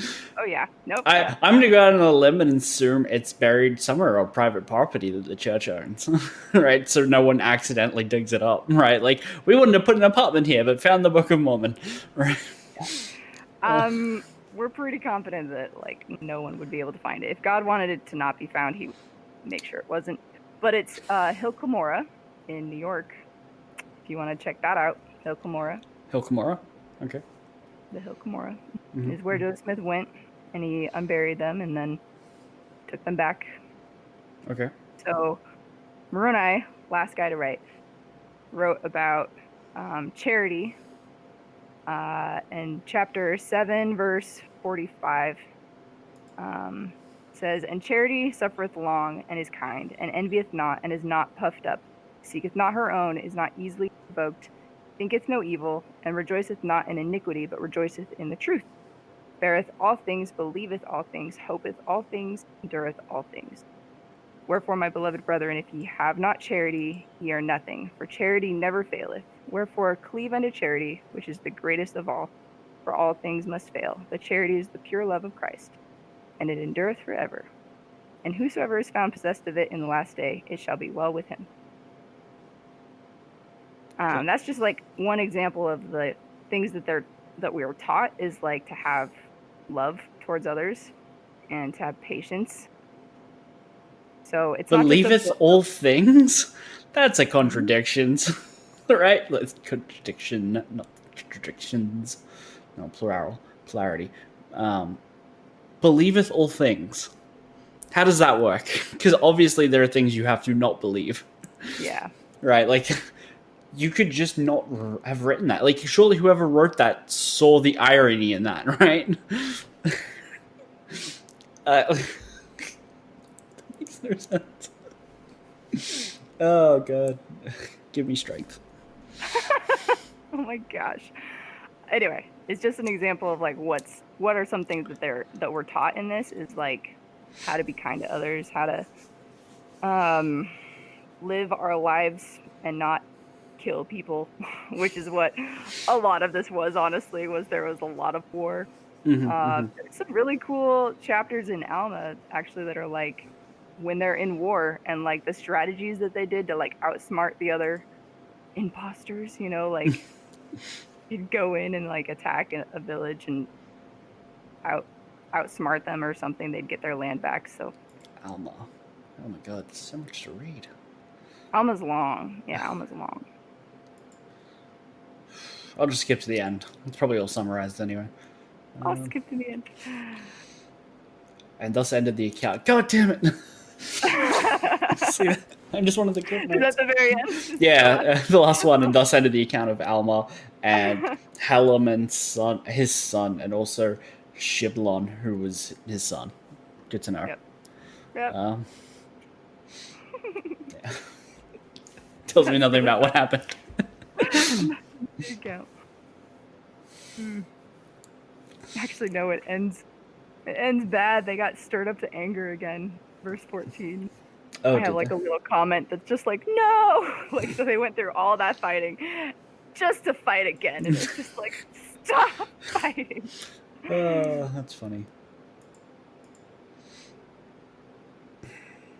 Anyway, do you have questions? I guess. I mean, are there like questions? I think I've had a lot of questions. I know you've been. Mostly about like all my questions are all kind of just like, you realize this is made up, right? In one way or another, and like, here's how we prove that it's made up, and you're just like, well, if you just believe it anyway. Which is the point of faith, and I get that. I mean, the only way to know for yourself would be to try it. Like, I guess, like if you took like. Well, I mean, it's too late for me now, right? Like I've had coffee. Oh no, no, it's never too late. Dude, David like slept with a girl, had her husband killed, and it's not too late for him. Like, who's David? David, someone you know? David is. Oh my gosh, David in the Old Testament. Oh, is Like he the one King that fought David. Goliath? Yep. Okay. hmm Uh-huh. Yep. Giants, which there were also no evidence of. You think they'd leave bones or something when they died, but no. Oh man. Well, I'm not. I mean, I'm not going to not try it, right? Well, what if you did? Like, what would it take for you to, I guess, believe something? Right? Because Well, that's the real question here. Like, what would what would it be take the for me to believe thing something? be like, yeah, like what would it take? What would it take for you? So information is only as valuable as far as you can prove it to be true. So extraordinary claims require extraordinary evidence. Regular claims, like someone called David, maybe, I can go, well, there's lots of people named David, that's probably true, right? So for me to accept something on faith is not inherently out of the question by mere principle of how that functions, right? Mhm. But extraordinary claims would require extraordinary evidence. I would need, like, Jesus coming down here walking on water, right? That's it. That's the level. That's right? the level. Like, it has to be, like, tippy top evidence, right? Like, he has to take my hand, we have to fall down the rabbit hole of showing me how the universe was created, right? Mhm. The problem is, for me to take a stranger's hand, I need to know them, right? And so I now need evidence to why this guy is who he says he is, and then I now need a reason to trust that evidence, and so on and so forth. That it just kind of doesn't work ever, I feel, sometimes. Because if someone came up to you on the street and said I was Jesus, right? Like, I've been reborn, I've commanded you to write a New Testament, right? The Book of Cyan, right? Yes, I'll do it. What would it take for you to believe him that this is what's happening in life now? I would know it. I'd feel it in my heart. Like all the feelings that I've had in my life with proving this, like testing it. Proving it to yourself, yeah. So, like, the spirit would tell me, I guess. Okay. We haven't talked about the spirit as much, but he prompts you, warns you about things, like, might be like, hey, like, look up, like, oh, there's a car coming, or even to just like, hey, maybe you should accept this job offer, or like, this is truth. This is the right thing. Like, what you're learning is correct. So the spirit helps me with that. So if somebody came down and they were like, it's Christ, I would have to feel that, and I'd be like, okay. Like, when Christ comes, it's going to be pretty obvious. He's not going to walk up to me on the street. It's going to be like, he's descending from the sky. From heaven. It's like, right. The golden halo gives it away. Like, Jesus can never go to like a rave, right? He would just ruin it with all the like golden light he emits. Like, it's the rave. That's so unfortunate. Do you think he can control the light that he emanates? Like, if he wanted it to be fluoro-colored? Probably. Right. Probably, yeah. Probably. He just doesn't. He could probably make it so he's not as bright. Okay, so here's how you could know, Samacron, if you ever wanted to, like, let me try it, Jessica. Okay. What's the recipe? How do I make this happen? Alma 32, chapter 32, talks all about faith and how to have faith, how to find it, how to test it, how to, like, grow it, basically. So Alma 32, verse 28 says, now we will compare the word unto a seed. Now if ye give place that a seed may be planted in your heart, behold, if it be a true seed or a good seed, if ye do not cast it out by your unbelief, that ye will resist this the Spirit of the Lord, behold, it will begin to dwell within your breasts. And when you feel those swelling motions, you will begin to say within yourself, it must needs be that this is a good seed, or that the word is good. For it beginneth to enlarge my soul. Yea, it beginneth to enlighten my understanding. Yea, it beginneth to be delicious to me. Okay, well, I mean, that's interesting. The problem with analogies like this is it's essentially saying if you let the first step happen, the second step will happen, right? But the first step is still being represented by a physical thing. Now, I don't know if I'm just broken in some way. I've never felt anything in my chest like that, right? Like, there's never been a moment of this doesn't feel right, right? Like anything I've ever put together has happened here, not here, right? Mhm. It's so the idea that a feeling could just swell up from within me, and then I would know it to be true, and the birds would sing, and I would know it'd be good, is something that I don't think can happen, regardless of my intentional disposition to allow it to. Okay, so you like Star Wars, right? Sure, it's all right.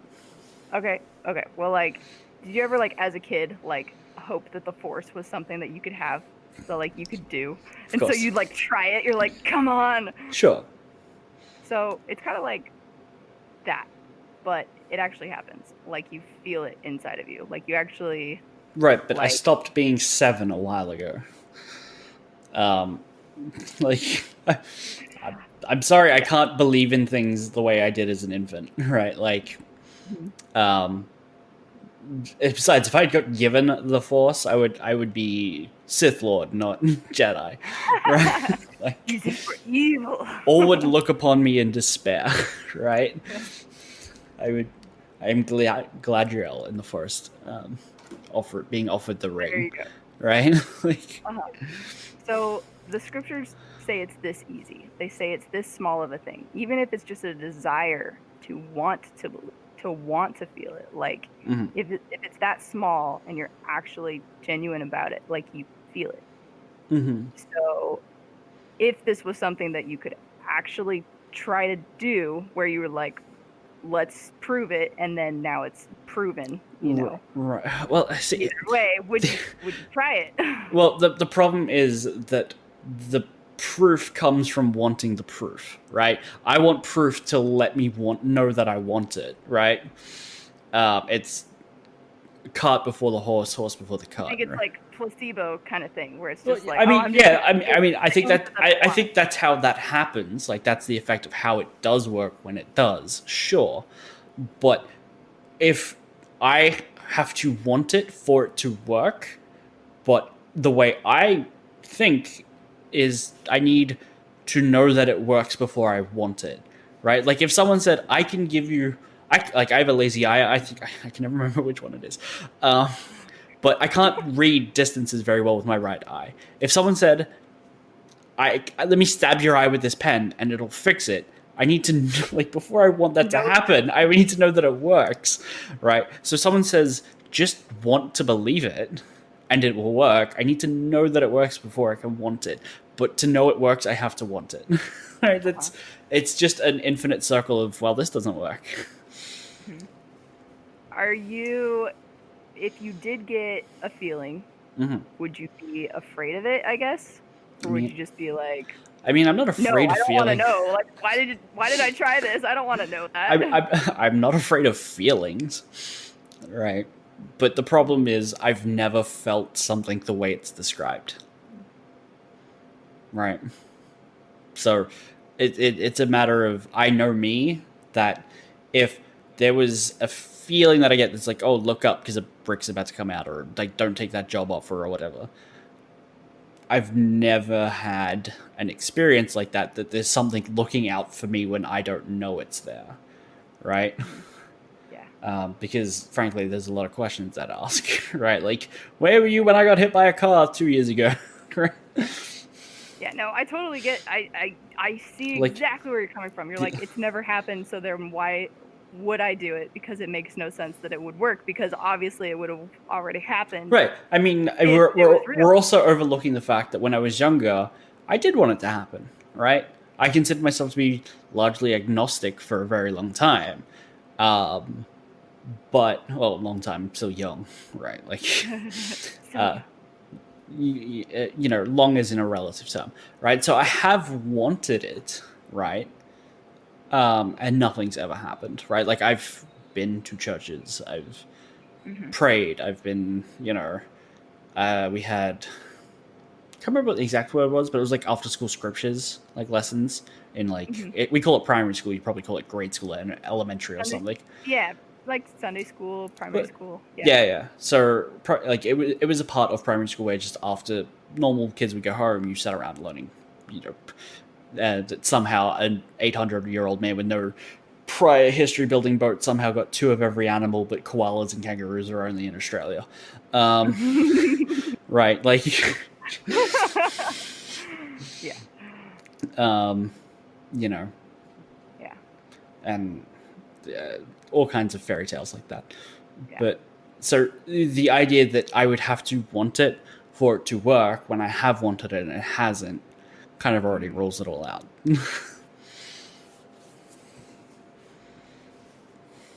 So one and done. Oh yeah, one and done. One and done.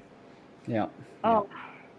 Hmm? Samacron, I want to like give you the world. Like I Well, want to give you my Final Fantasy. Like, well, I mean that's but kind of like where we both are. Where I want you to experience the world, right? And you want to make me not, right? But from your perspective, it's the same, right? Like you want to give me the world, and I'm like, you're intentionally dismissing it, right? Like you can go and get it right now. You can, you could go and drink some coffee and then, do whatever. Watch. I'm terrible about myself. Yeah, you could drink coffee. Throw my whole life choices away. Right. Like I'm not saying you like. I'm here to try and dissuade you from your practices, but we have essentially like you want to give me the world. I want you to just experience what we have. If God built this place, but told you can't have it, I don't see the point of making it. Right? Yeah. Other than to obviously offer the temptation. But. Yeah. So here's a like again, not a missionary, but this is like the verse that the missionaries always give like at the end of like their meeting, and it's the end of Moroni in the Book of Mormon, and it's chapter 10, and it is verses 3 through 5. Okay. And this is like their last challenge because they're just like, obviously, like you're not gonna know just by me telling you. Like I could talk for 50 hours and you'd still be like the same person. You'd be like, I don't care. So this is like the challenge to try to like actually ask him because he's the only one that can truly convince you otherwise, right? So this is Moroni. So he says, "Behold, I would exhort you that when ye shall read these things, if it be wisdom and God, that ye should read them, that ye would remember how merciful the Lord hath been unto the children of men, from the creation of Adam even down until the time that ye shall receive these things, and ponder it in your hearts. And when ye shall receive these things," which is the Book of Mormon and all the teachings in them, "I would exhort you that ye would ask God, the eternal Father, in the name of Christ, if these things are not true. And if ye shall ask with a sincere heart, with real intent, having faith in Christ," meaning that you believe that he is real, "he will manifest the truth of it unto you by the power of the Holy Ghost. And by the power of the Holy Ghost, he may know the truth of all things." Interesting. So that's what my whole intention here was just like, Samacron, now you know, like what you want to do with it is up to you. But if you ever wanted to be like, sure, let's try it, that's how you do it. Okay, cool. That's all. I mean, maybe one day what I'll do, because there is a plan that I had, which was Summercon in the USA, right? Like that's in like 2 years, I think is when I want to do it. I was thinking about doing it earlier. In fact, one of my friends was like going to invite me to his wedding in America, and I just like, I don't have a passport. So he didn't. He was like, "Oh, I guess you can't go." But when you have been working there for 10 years, you get long service leave, which is they give you like 2 months off. It's great. And so what I want to do is go to America and hang out with all of my friends, right? Which is enough time to be like Mormon light, right? Hang out for a week, give it a go. Yeah. Yeah. We'll meet up with Ted and people. We'll like go to like the outside of a temple and be like, look, this is what it looks like. Like, Yeah, you can't go there. And then you guys walk in and leave me. Yeah, thanks. we wouldn't leave you. But yeah. So. Yeah, I mean, it's certainly on like the realms of possibility. I can tell you, I doubt it'll have any effect, any lasting effect. I like asking you? Or like coming to you?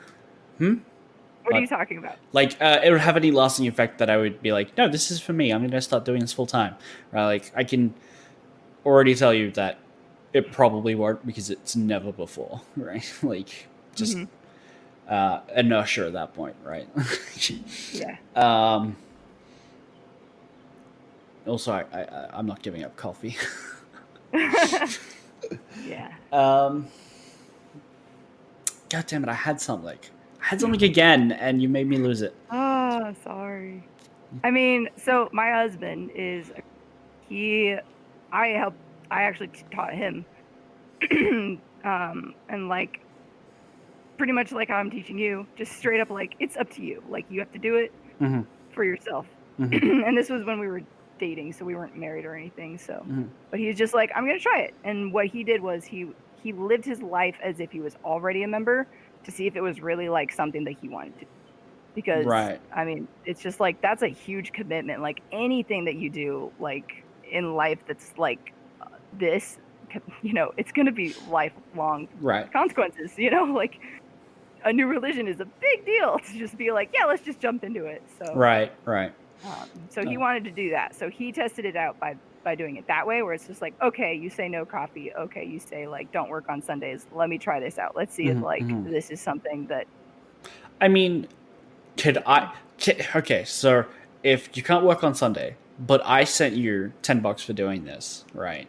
It's Sunday where you are now. It's obviously not Sunday for me, right? Does that mean this counts as work for you, and thus you get out of? I like force you down from celestial bodies. Well, this was free, but if we had made the arrangement, I would have made it so it's not on Sunday because it was like, no, I don't like getting. No, I don't do work on Sunday. How does that work given that the Earth is a globe, right? Like, obviously it's Sunday for you, it's not Sunday for me. Yeah, so the Sabbath day is observed on Sunday. So that's the day, like, you go to church, that you rest. Obviously, it's like things are staying open, like doctors necessary, but it's still like we're supposed to keep the Sabbath day holy. It's one of the commandments. So it's like do it in the best way that you can. So for some people that means like they don't even watch TV on Sunday. They don't play certain games on Sunday. You know, they're just like straight like this is how I do it. This is how I worship. This is, you know, my thing. And other people are like, I don't care. I'll just, you know, do whatever. Like it's a normal day, you know. And Okay. So that reminds me of something I had, I think, a while ago, which was looking for like, okay, so you understand that weeks and days are subjective to our experience on Earth, right? Yep. Right. Time is relative. What is time? Exactly. So humans are trying to get off Earth. How do you hold like what a Sabbath is? Like, what's a Sunday on Mars, right? Where weeks are not the same to Earth because the solar rotation is different, right? Yeah. I mean, I guess you would just pick an Earth day. Like, if I went to Mars, I'd be like, hey, Mom and Dad, like, what day is it there? And I'd be like, that's how I would. Because you're not going to go to Mars, change your whole time schedule, and then come back and be like, sorry, I'm on Mars time. Like, I'm not going to go by Earth time anymore. Right. Like, you would still calculate time by Earth standards, I feel. So. Okay. Because I also have that issue with just something that came about from like watching and reading a lot of sci-fi, which is how do we age ourselves when we're no longer tied to a rotation of the Earth around the sun being a year? Like, I've had 27 years.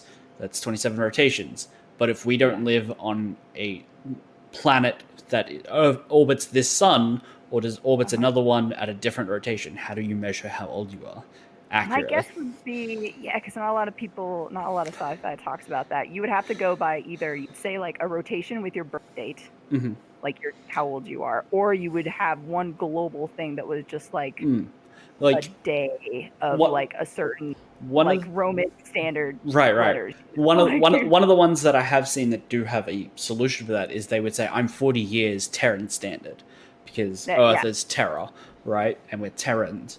But that doesn't like I like that as a solution. Like we basically we when you're born, they go, okay, it is the year 2050 62 on Earth, and we just have clocks. Everyone wears a watch, and it ticks up and it tells you when a year's gone by, Yeah. right? But that implies we always have a connection to our home planet, which if we didn't, then what do you do, right? Like if you don't know where Earth is anymore.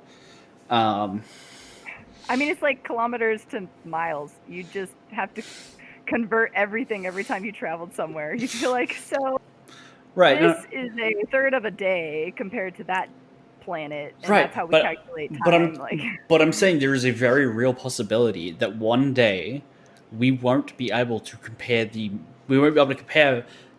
kilometers to miles because we won't know of kilometers anymore, right? Like, what happens then, right? Like, is that just like the darkest timeline in your eyes, where it's like everything is going downhill because these people will never know when it's Sunday, right? Like, they can't ever know. No, there would.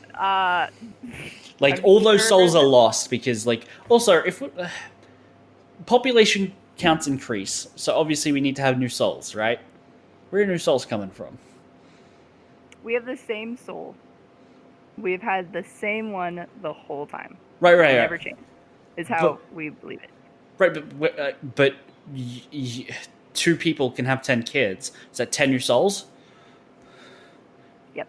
Like they're so the premortal life is where we're all at, right? Right, but all these intelligences.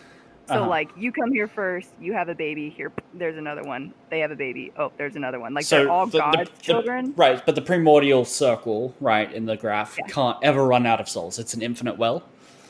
I'd say no, because eventually the Earth's going to be done. Mm-hmm. So that well specifically, no.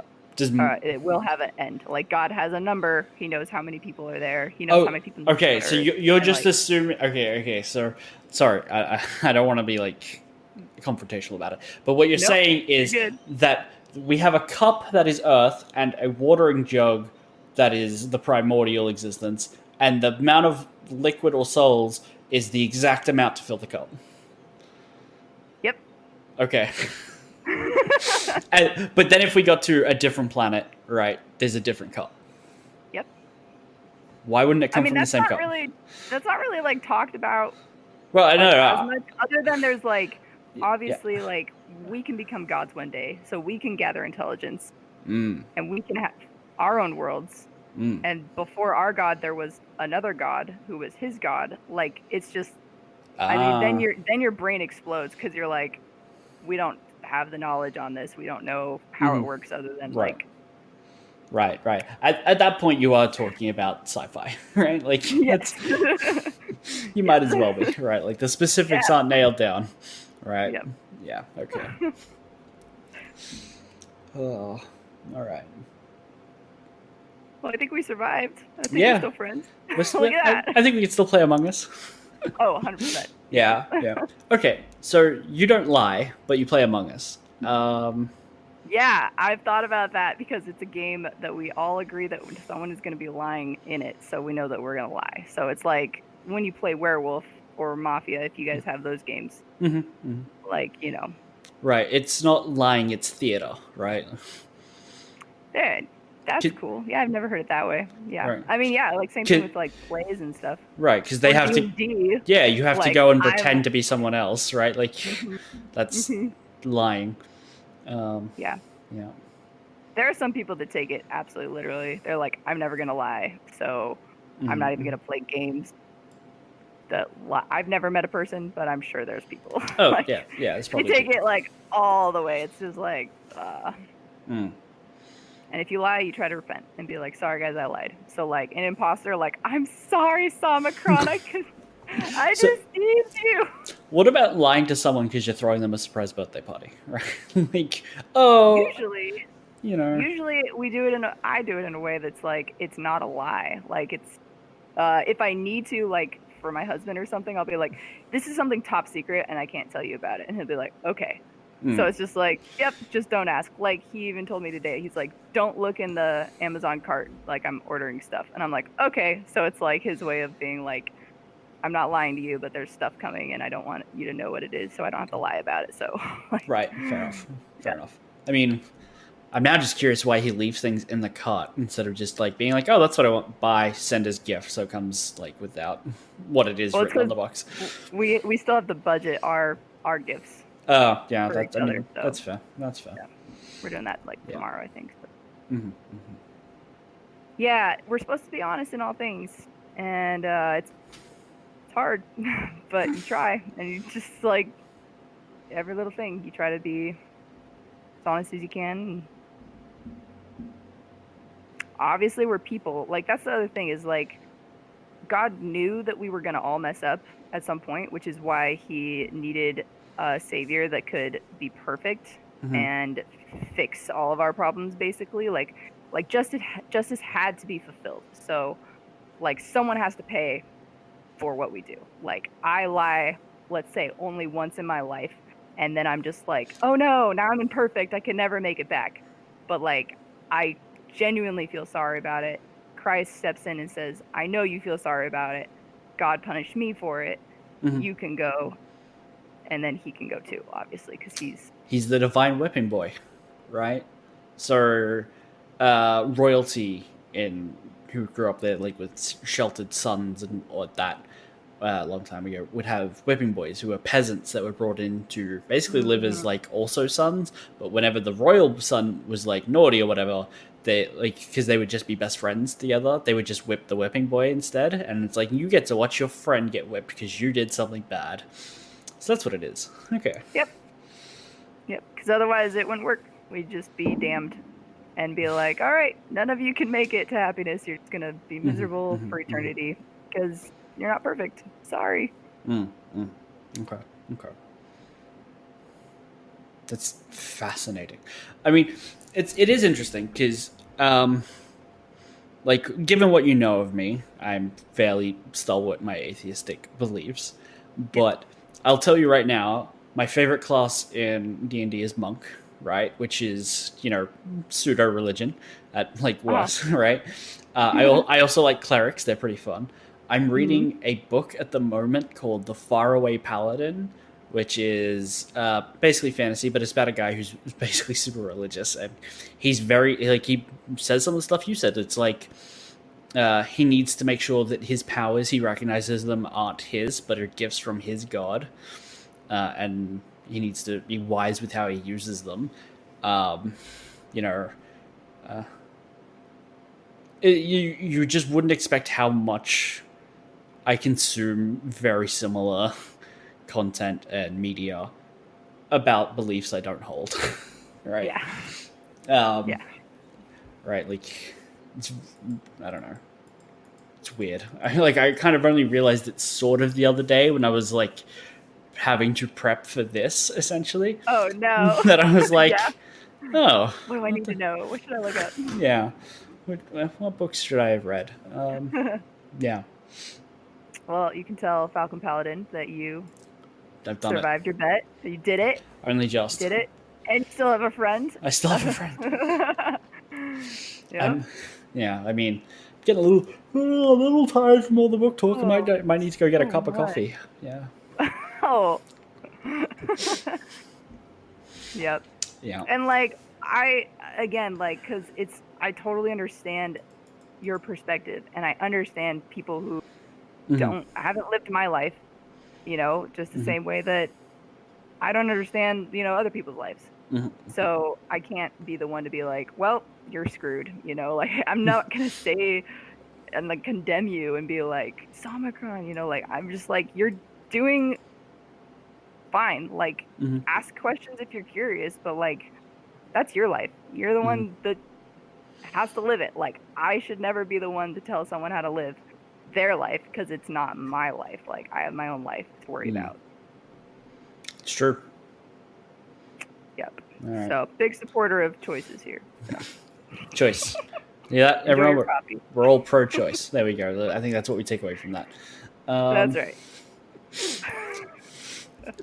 Thank God that doesn't have any other meanings. All right. Well, we did make it to 2 hours. So I think this is where we'll wrap it up. Sounds wonderful. Anyone who made it through watching that VOD, congratulations. That's 2 hours of stuff. I don't know how to describe it. Hope you were entertained, I guess. Yep. Feel free to follow Jess here on. You're on No, YouTube. don't follow me. I don't have, no, No, don't say my no. you play D&D. I see. I actually, yeah, if you want to follow me on YouTube, it is Jessica Woofenden, and I play Pathfinder, so it's fun. Yep. And if you found this, you're probably already following me, so I won't bother to plug my stuff. Cool. All right. Bye.